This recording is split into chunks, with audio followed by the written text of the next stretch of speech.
What is up everyone, and welcome to some more F1 22. This time we are gearing up for the Dutch Grand Prix. Last time out we were at the Belgian Grand Prix and things went pretty well. We didn't qualify amazingly, but we managed to make a massive recovery in the wet, so I definitely would recommend checking that out if you haven't already. And now we're getting ready for our third race around Zandvoort. Season 1 obviously we had a DNF here, but so did Max Verstappen. Season 2 I think Verstappen actually DNF'd again. And we were fortunate enough to go on to win the race as a result of a late race safety car. We pipped Norris at the death to steal the victory away from him with only a few laps remaining, and rode off into the sunset. And I'm hoping to hopefully repeat that feat on this occasion. I don't think it's going to happen, but I've been wrong about that kind of thing before. Last season I was even less sure I was going to win the Dutch Grand Prix, and we managed it. Going to be a wet qualifying, which is going to provide some difficulties for us, but if we can go out at the right time, then we could be in for a good result. We're going to be changing a lot of engine components today because we had a number of worn components in Belgium that honestly we could have maybe moved one or two more positions up the order if we'd had a fresh set of components, but we'll be moving up many positions in future races if we can avoid taking penalties wherever possible. The season is close to finishing now. We've got 7 or 8 races remaining. I think 8 including this one. So there's still a lot to get through, and I'm already on my last of a couple of components. So that's definitely going to be some penalties coming along at a future moment, but we can cross that bridge when we come to it. Hopefully they won't be too severe, and hopefully we'll be able to make up positions in those races. Honestly, I don't mind taking penalties too much because it means I get to do the fun thing of overtaking. In the last race, we had a win from Fernando Alonso for the first time in over 10 years, and I think that's going to mark the comeback of Alpine potentially in the rest of this season, which is going to add a bit of a twist in the tail, no doubt, to this fight for P6 that we're shaping up to have in the Constructors' Championship. There in practice, we actually got outperformed by Enzo Fittipaldi, our teammate. I don't know if that's a good sign or a bad sign. It could mean that we're quite slow around here, or it could mean that Fittipaldi is going to be quite fast. We'll have to wait and see which one it is. But, I'm going to remain cautiously optimistic about this until I'm given reason to believe otherwise. I thought our pace was pretty good, but obviously P7, it's kind of hard to tell. It's sort of right on the bubble where it could be good, it could be bad. I'm not really sure. We're going to be installing these last couple of durability upgrades that we can now afford to do, and now there are, I think, no more upgrades that we can do for the time being, at least until we find out whether this aero upgrade is going to get on the car or fail. I rushed it in the hopes that we can get it on the car for Monza, and if we can, I think we have a really strong chance of being a very competitive car in the race, and probably for the remainder of the season with the strongest aero package on the grid. There's some aero tracks coming up. There's some corners in Singapore that owe themselves quite well to aero, and then also Japan, and I've gone through all the tracks that are coming up already, but we have a lot of tracks which could really suit our car coming up in a short space of time. So hopefully those will go well. As you can see there, we are closing in on the top and breaking away from the bottom of the pack. And you can also see that there are 8 races remaining in the season, finishing in Brazil for a change rather than Abu Dhabi. So that's going to be a great way to close things out this season, I reckon. The top pack is pretty congested at the moment. It really feels like it depends on who shows up on the occasion. Mercedes have the potential to do well. Ferrari, Alpine, McLaren, Red Bull, they all are podium and race-winning contenders at this point, and it's only me who can really upset the balance, because the drivers at Alfa Romeo are not performing anywhere near the level that their car is capable of. Now we move into qualifying, and it's a wet qualifying session. The track was actually dry when I went out, and by the time that I came around to the finish line, it was pretty wet. So I set a 1:15.9 on soft tyres, and I get the sense that that is going to be the only lap I'm going to do in this session. And indeed, I was one of only 6 people to set their fastest time on soft compound tyres. Fittipaldi, a bit unfortunate there to be eliminated in Q1. He was very close, but yeah, not quite fast enough to make it out of Q1 on this occasion. It's not the end of the world, you know. I've been more upset about that kind of thing historically, so I'll allow it on this occasion. And yeah, we'll see if we can do anything to get ourselves into Q3 to give ourselves the best shot of scoring points on race day. I think it's going to be a dry race, so we'll have to wait and see whether we're capable of putting in a good performance there or not. It's a 1:19.5 on intermediate tyres on the first time of asking, and we'll see if the track's going to dry out any between now and the end of Q2.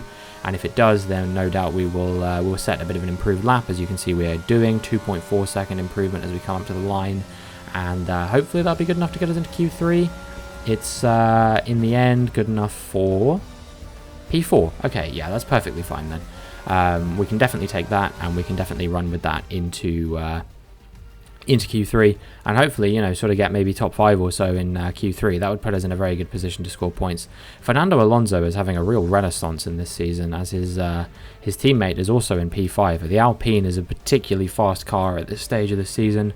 Really not one I can compete with on a regular basis, especially when you consider that there's only one of me versus 2 of them consistently scoring points now. It's becoming a real challenge to contend with them in this constructors championship. So we might have to settle for P6 again, unfortunately. But I'll do everything I can to hold them off. But you know, the gap is coming down with every sort of race win and podium that Alonso is getting in these recent races. Here we are on our first flying lap of Q3. The track's dried out once again, and we're on a set of soft compound tyres. And we come around, and it's good enough for a 1:10.6. So that's not bad. It puts us P3 for now, but I reckon other cars around us will improve as the session goes on. And indeed, Charles Leclerc has already set the fastest lap. And that was actually the only lap I did, because the track then started getting a bit wet again. I tried going out on another run, but it was just too slow for us to contend. And yeah, in the end we finish P8, so not quite the result I would have wanted. I think there was definitely probably a few more tenths in there. I think I maybe could have got P5 ahead of Alonso, but you know, I'm not too upset about that. Ocon qualifies P3. I think that ties his best qualifying performance, if I'm not mistaken. I think he got Q3 in that race in Belgium. I think it was 2018, maybe, when it was raining and him and Perez got 3rd and 4th. And that, yeah, I think that ties his best qualifying performance of all time. So that's a monumental effort from Ocon there.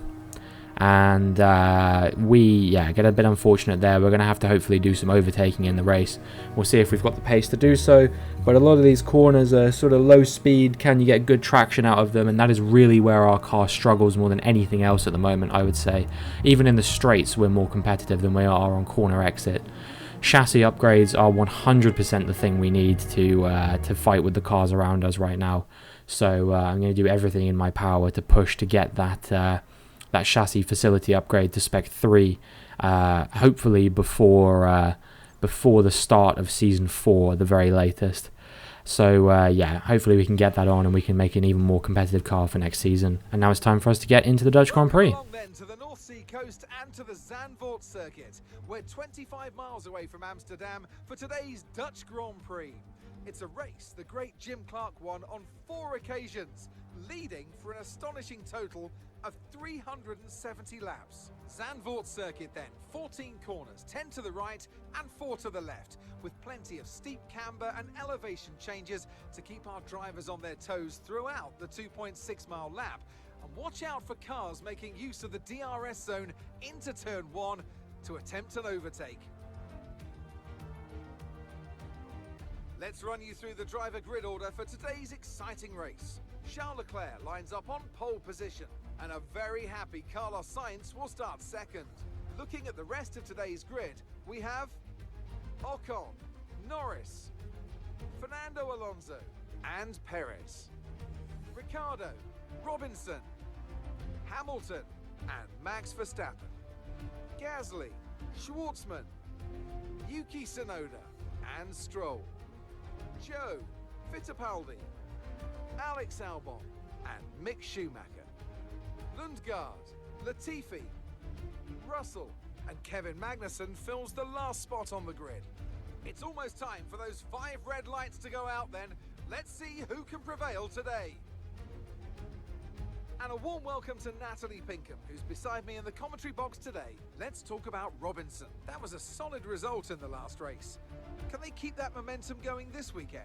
Well, there are never any guarantees in this business, but certainly the performance last time out will have boosted their confidence coming into this race.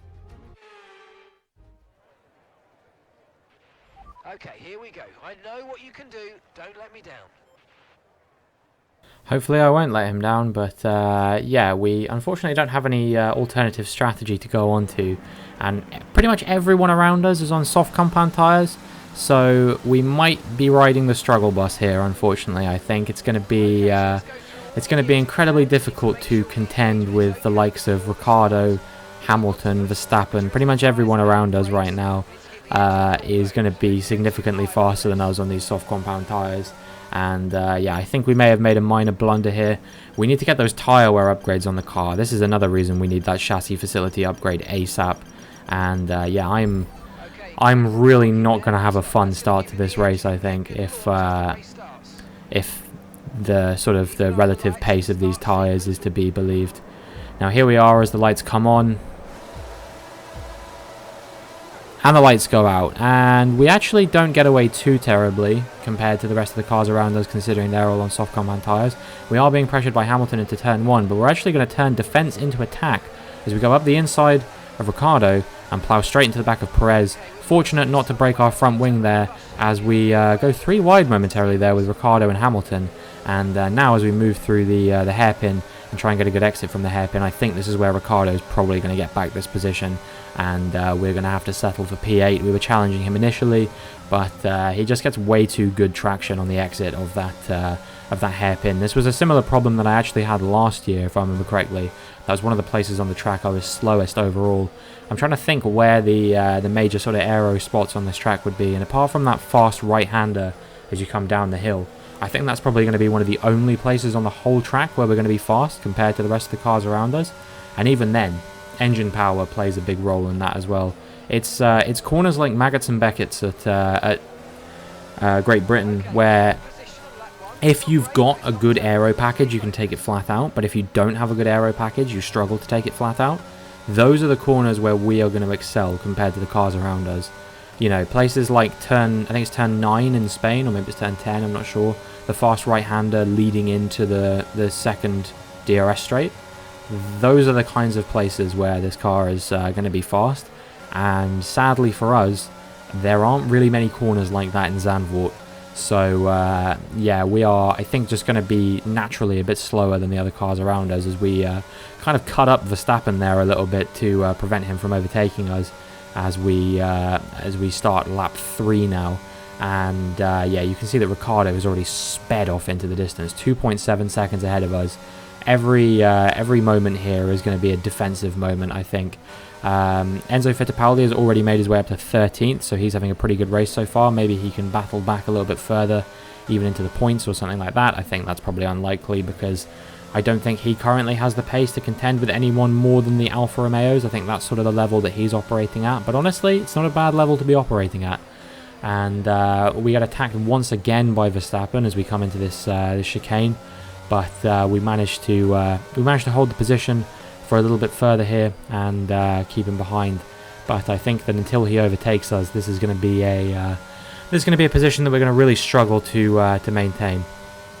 As we move into lap 4, coming into lap 5 now, and it's actually Hamilton ahead of Verstappen now. And I think Hamilton is going to attack us into the first corner. Indeed, he does to a certain degree. I think we're going to be able to hold this position around the outside. Maybe their soft compound tyres are already going off a little bit. I think Enzo Fittipaldi in the background there, if you look on the mini-map, is getting ahead of Yuki Tsunoda. But Tsunoda might be fighting him back as Verstappen is being held up by Gasly as well. And now we move on to lap 7. And as I come around the final sequence of corners, I actually make a bit of a mistake there and lose the back end. And that has enabled Verstappen to find a way through at his home Grand Prix, and he is up into P8. And I am losing my voice already, so this is not going to be a fun 10 minutes, but you'll have to bear with me. as we finish commentating this race. So Verstappen's now up into P8, and as we move on to lap 10, you can see that he's starting to move away into the distance. But what is encouraging, at least, is that I am pulling away from Hamilton. So at least I'm finding myself sort of moving into a gap on the track that I can be sort of comfortable in. As a few cars come in, you see there Fittipaldi came into the pits. I think Gasly was in as well. So yeah, there's a few cars that have pitted on lap 10, and a few more cars are now coming in as we come into lap 13, 14, and Verstappen's in, Ricciardo's in, Alonso's in. So we're definitely making up a few of these positions. I think Leclerc's pitted as well, but he's actually ahead of us. Such is the nature of his pace around this track. He is already over a pit stop ahead of us in only 14 laps. Goes to show that we are not particularly competitive around here in this moment, but you know, that's okay. I think we can't always have strong races. I said the same thing in France a couple races ago. Sometimes it's just going to not be your day, and then the race after that we came back to win in Austria for the 4th time this season. So yeah, we're very much having an up and down season, very inconsistent. As we come onto lap 17 now, and you see that we're coming into the pits. I think we're going to fit the hard compound tyres to the end, and hopefully we can have a good pit stop. It looks like the pit crew are out in the lane and ready to perform their magic on the car. They're going to be aiming to achieve the fastest pit stop time possible. So yeah, we're going to go to the end. I think most of the cars around us are on soft medium. There's a few that were doing soft hard. They didn't quite have the life on the softs at the start to be able to stay on them for the whole race. But you know, that's not my problem, and hopefully we can hold off any challenging cars behind us for the remainder of the race. I think it's just Lundgaard ahead of us who hasn't pitted, so I think we're in net P9 at the moment. And yeah, now we're looking at Alex Albon in lap 19, and he is having a mechanical failure of some kind. We look on board, you can see the gears dropping drastically as he pulls off the track. And yeah, no showing on the MFD for him of what the failure actually was, but you know, I'm sure it was something significant. We now go on to lap 20, and we're being pressured by George Russell, who I remember he started quite far down the order. So at this point I was thinking maybe he hadn't pitted yet or something. Maybe he was doing a medium soft or something like that, which is quite an unorthodox strategy, but it's not unheard of. So you know, I was thinking maybe he was doing that, but he was really competitive for someone who might have been on 20 lap old mediums, and he was actually kind of forcing me into a few mistakes here and there, as yeah, we go pretty wide through the hairpin, and he gets a much better exit than we do. We make a bit of contact there, and he pushes me a little bit wide once again, and I actually had to check to see if we had any damage. We're doing okay, fortunately, but yeah, very aggressive battle there between myself and George Russell as he moves into P9. And yeah, that was when I got wondering, is he actually on old tyres or not? And what I found out is that he actually is on fresh mediums, and he pitted on lap 14 or 15. So yeah, that's sayonara to George Russell. I wasn't fighting him too hard because I say I wasn't fighting him too hard. We were fighting pretty hard, but you know, I wasn't desperately trying to keep hold of that position because I assumed he was going to pit again. But no, we're now down into P10. Lap 27, so a few laps have gone by, and this is Kevin Magnussen with smoke billowing out of the back of his car, and that is going to be the end of the race for the Aston Martin of Kevin Magnussen. Yeah, really just a completely shocking season for him in just about every capacity imaginable, and yeah, reliability not great, performance of the car overall not great. There's kind of nothing really going for him right now, and yeah, maybe he needs saving from that Aston Martin team.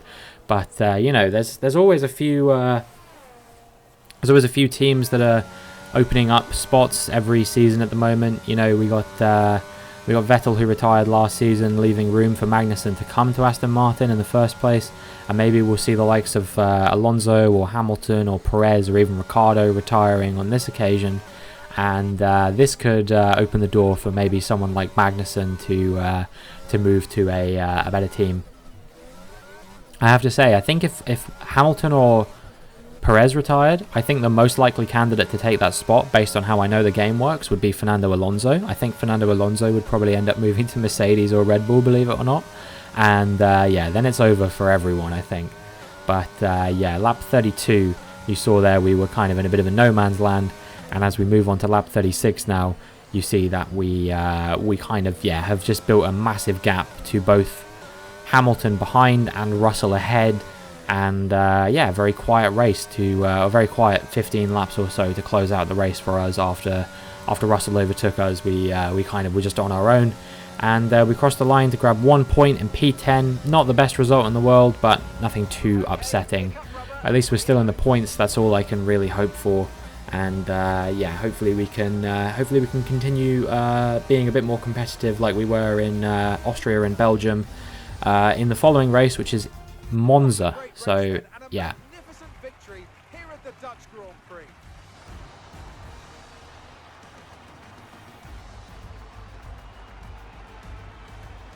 So Natalie, what do you think helped them deliver this result? I feel consistency was probably the key today. There's being quick, and then there's being quick lap after lap after lap.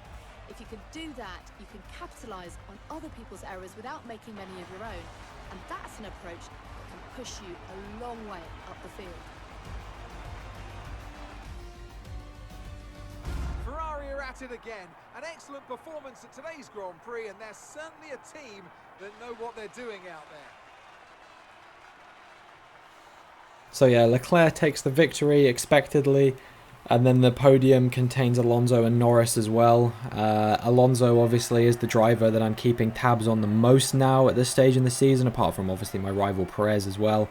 But yeah, Alonso is who I'm really interested in for the remainder of the season, because if he keeps banging in these podium level performances, I don't think there is much that we can do to stop Alpine from taking P5 in this constructors minimum. They could even go higher than that, but I think we will probably end up falling to P6 if they keep performing like this. Well, that lead at the top has somewhat shrunk today.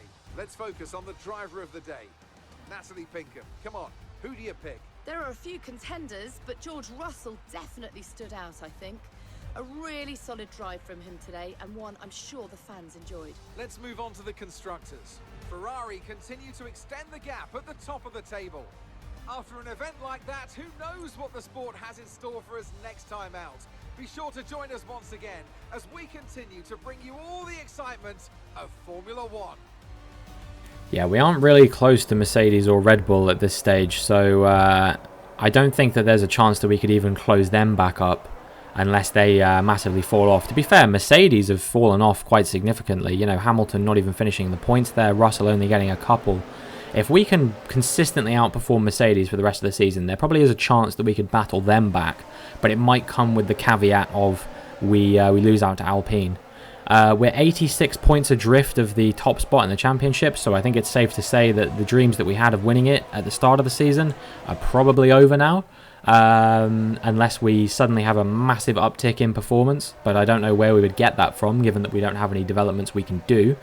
The gap at the top between Norris and Leclerc is 36 points, so I think that Leclerc could actually close that one back up, especially, you know, it's his team's home Grand Prix next race. So Ferrari could have a really strong race at Monza, and Leclerc could potentially close that gap even further to Norris, and maybe we could be seeing a title fight that goes down to the wire in Brazil. That would be quite exciting, but like I said before, I thought it was Norris's championship to bottle. So far he's kind of beginning to do that. The gap has fallen quite significantly, but anything could still happen, and Leclerc winning this race is doing everything he can to keep the championship as wide open as he possibly can. Leclerc challenging for his third world championship in a row at this point. We are, ever so much looking like we're going to get third in this Drivers' Championship at least. I think we're pretty far ahead of the drivers behind, and we're still banging in enough solid performances here and there to hold on to P3. And I think it's going to be P5 in the Constructors, and I think that's probably the best that we're going to be capable of doing at this stage in the season. If we can get P5, that would be fantastic. P6 looking maybe a little bit more likely at the moment based on the performances Alpine have been putting in, but you never know. They could suddenly fall off a cliff compared to the other cars, and that's all we really need. You know, we need the other cars to start outperforming them. It's not really about us outperforming them too much, because if they're only getting sort of 2 or 3 points every race, it doesn't matter whether they're a good car or not, or whether we're a good car or not. It's just it's all about whether the other teams around them can outperform them, and at the moment they're outperforming Red Bull and Mercedes consistently, and that is what is causing us significant problems in this championship. Perez is running away with this this rivalry. I think when it says 3 races remaining, it actually only means 2, so we're going to need really strong performances in both Italy and Singapore if we want to fight Perez back and win this rivalry. I think it's more likely that he's going to win it. We only get 1 sponsor bonus on this occasion because we don't beat Perez and we don't get 10 constructors points, but that's okay because on the races that we do get those, we get $750,000, so that's pretty good. We're currently at 6.3 million. We're saving up to get the 8 million chassis facility upgrade, and yeah, that's about it, I think. So that's going to be it for this video. If you enjoyed, please make sure you like and subscribe, and hopefully I will see you in the next one.